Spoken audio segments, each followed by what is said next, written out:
Hey guys, welcome back to Kiwi Classics and Customs. Look what we got here today. What appears to be a really lovely example of an AC Cobra. It's a kit car, sure, not the real thing, but it's a factory 5 racing kit from 2001. So that was, I think, fairly early in their production run at Factory 5. But they are kind of fairly widely accepted as one of the best chassis makers out there for these things. So yeah, it's just in for a check over. The guy bought it recently. He just wants to start a service history with it. So we're going to go through and change all the fluids, have a good close look, see if there's anything that needs attention, and we'll go from there. So let's have a look around it. I'm going to throw it up on the lift. We'll have a look underneath, check out this fancy Factory 5 chassis, and go from there. Hang on a second, I'm going to flip this camera around. Look at that, 427 FE big block, twin 4s.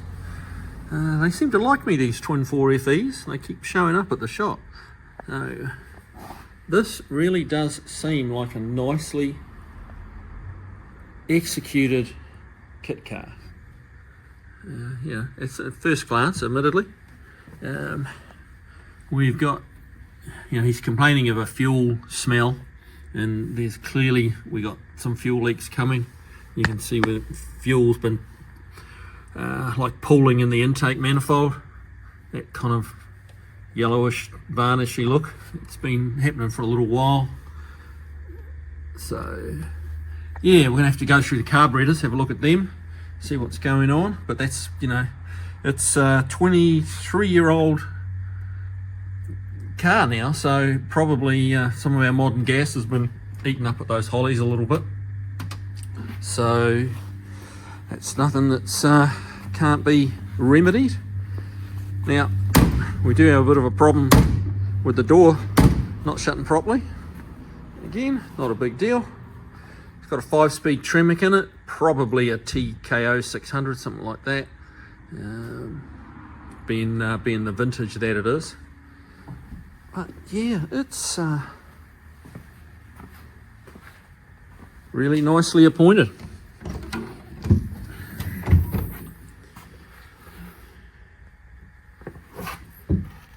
Yeah.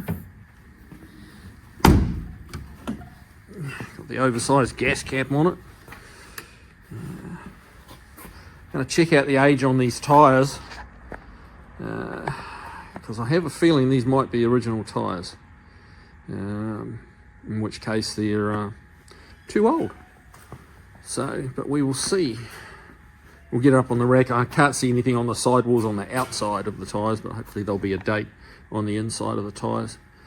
But man, you can tell a lot from a car at first glance, and this is just clean and tidy. There's nothing held together with tape or bits of wire, or everything's kind of where it's meant to be.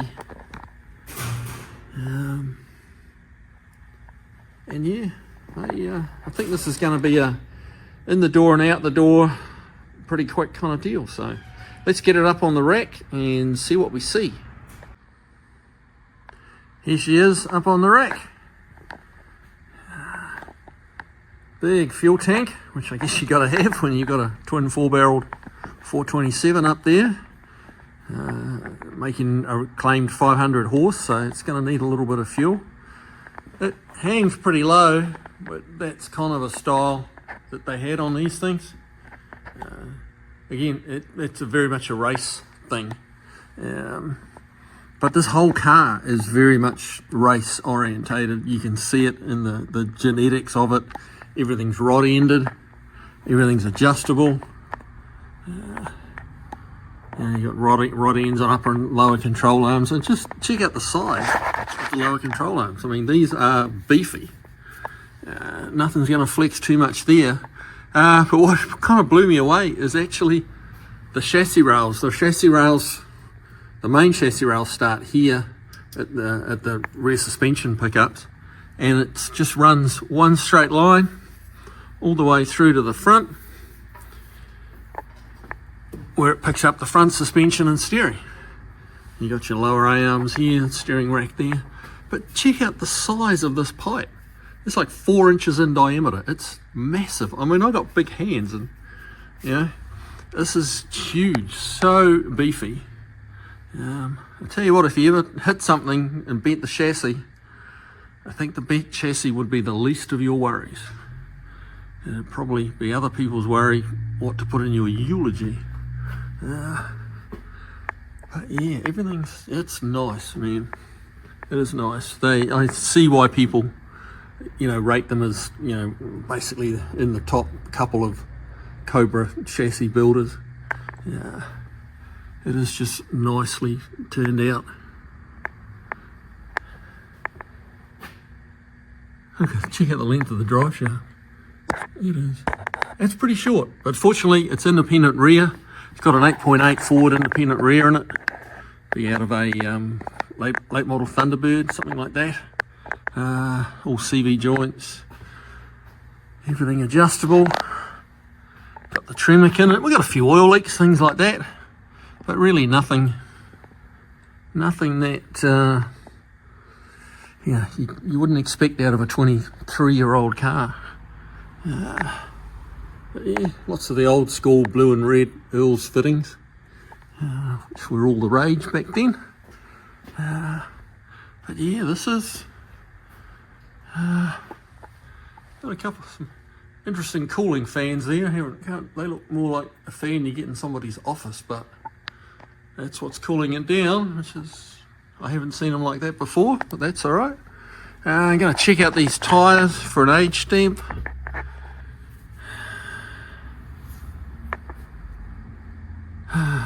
Here we go, which is here. So that is 1605. That's the 16th week of 2005. So those are almost 20-year-old tyres. So it kind of pains me to get rid of them, because as you can see, they're really not what you'd call worn out. But they're 20 years old. And the rubber and the casings and stuff just don't last forever. Certainly a bit more wear on the rear tyres, as you'd expect. Not much point owning one of these if you can't wear the rear tyres out a little bit. So I think it's time for a set of new tyres, and we'll do some oil changes, and then we'll get into this carburation issues that it's having, and we'll go from there. But that's a walk around under a Factory 5 Racing AC Cobra.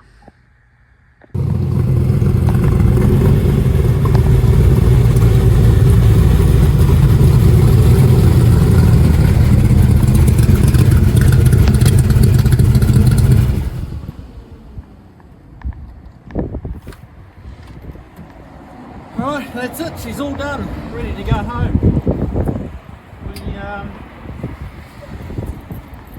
The easiest thing to get in and out of.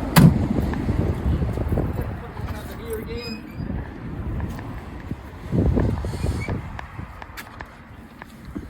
So the key things we've done to fix the carburation is converted it to a progressive linkage. So you're driving on the front carburetor for about 1/3 of the throttle, and then the second carburetor picks up.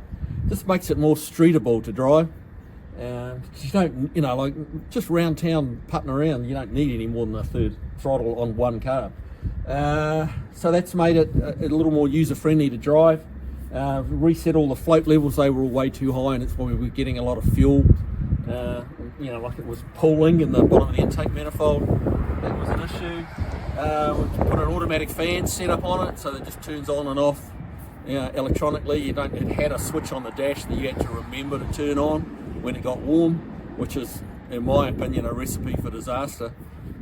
So we changed that, and it's an awesome little car.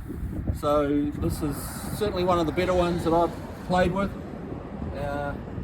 It's really nice colour, rides nice, tons of power, and it actually puts it down reasonably well. Obviously you can light the tyres if you want to, it's over 500 horse, but you can get it accelerating pretty aggressively without getting away on you. So yeah, that independent rear certainly makes a difference, helps it a lot. Yeah, so there you have it, AC Cobra Factory 5 kit car. I really would give it a 10 out of 10. So that's it. It's freezing cold. I'm getting back indoors because fingers are getting stiff. And we'll see you on the next one, guys. Take care.